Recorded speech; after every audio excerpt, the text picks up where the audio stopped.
Hello, Minings TV fan. Kamusta po sila? Tayo po ay relax today at tayo po ay may pinadeliver at ito po ay galing sa Balibag Lechon.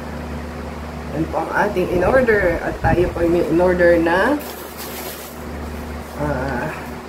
lechon paksiw.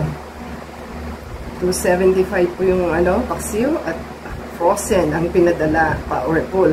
Isa pong beef steak, 331.25 at binayaran po natin, may delivery po, wala po itong senior discounts, so 640 pero nagbigay po tayo ng 660 na ating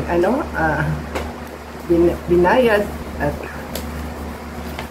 check po natin ang ating in-order. So, nakalimutan po nating i-click yung kanilang worm.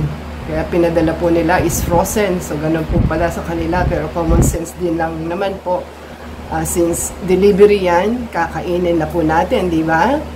Ano po ang inyong comment? Comment down below po. So, binigyan pa po tayo ng trabaho para gumastos sa ating electric bill. So, na-assume ko po kasi na food to eat na yan. So, hindi naman natin sinabi na magpa-deliver ng frozen kasi kakainin natin dahil wala naman po silang sa order na rice. Kaya po nagluluto tayo ng rice. So, lulutuin pa rin natin ang ating pagkain. Bakit ka pa umorder? So, comment down below po at ating i-check ang ating item. So, yan po ang ating order at ito yung kanilang receipt. At frozen talaga. Ganyan po ang kanilang lechon paksiw. So, magluluto ka pa. Bakit ka pa umorder? Para magluto, di ba? At ito po yung kanilang beef steak. So, kung kayo po'y gustong mag-stock ng food, pwede na po sa kanila. Stock nyo na lang. So, tayo po'y mag-o-oven ngayon. Dahil nagluluto po tayo ng rice. At yan po, at puro ice pa itong ating kakainin. So, tayo po nilang umorder sa kanila at huwag kalimutan na warm ang ilagay. So, ayan po ang ating in-order na beef. Lechon paksiw po ito. So, ayan, silipin po natin kung anong laman nito. At tayo po magluluto pa. Ano ba yan? Luto pa more pa ba? My gosh. Common sense lang naman kasi dapat is ay nako, so kailangan ko magbasa-basa din kayo. Nakita ko na po yung kaya nakalimutan ko sa pagmamadali, hindi ko na na-i-click yung kanilang kailangan cold ba o warm. So yan po ang kanilang lechon paksiw. Talagang nakaano pa siya, wala siyang plastic, so talagang itutonin nyo, sa kanya po siya iinit. Ano ba to? So, ganyan po ang itsura ng ating pagkain. At ganun din po for sure sa ating beef steak.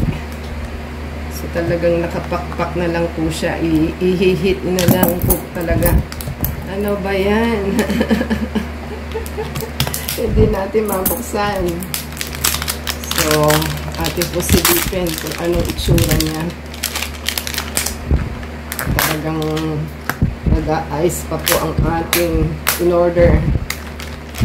Ay, nako. O, ayan, ganyan po siya.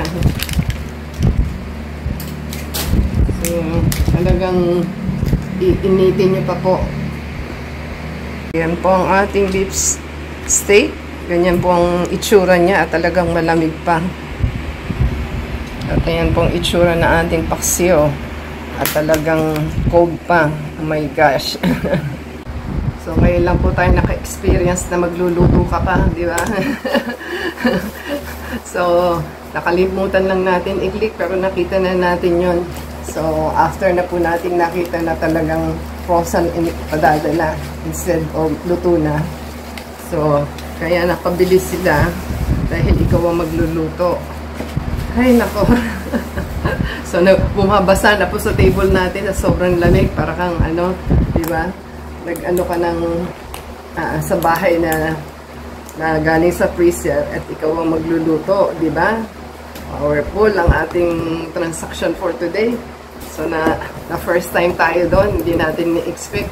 So dapat ano din po nila, isipin din po na ating baliwag lechon na food order po, i-deliver. Nako, just to die. So yan po ang ating experience. Thank you po sa ating delivery guy. At shout out sa ating baliwag lechon. So sana po is magtanong-tanong din, kaya po tayo umorder. Gutom na po tayo kasi anong oras na? Magpa-5 na po. So, yan po ang ating experience. So, diba sa thumbs up po, comment down below sa ating nabili. So, pakisubscribe po sa ating channel and support to play the ads and video from beginning to end. And add us sa Facebook, Twitter, TikTok, and Instagram. Until next time po, God bless everyone.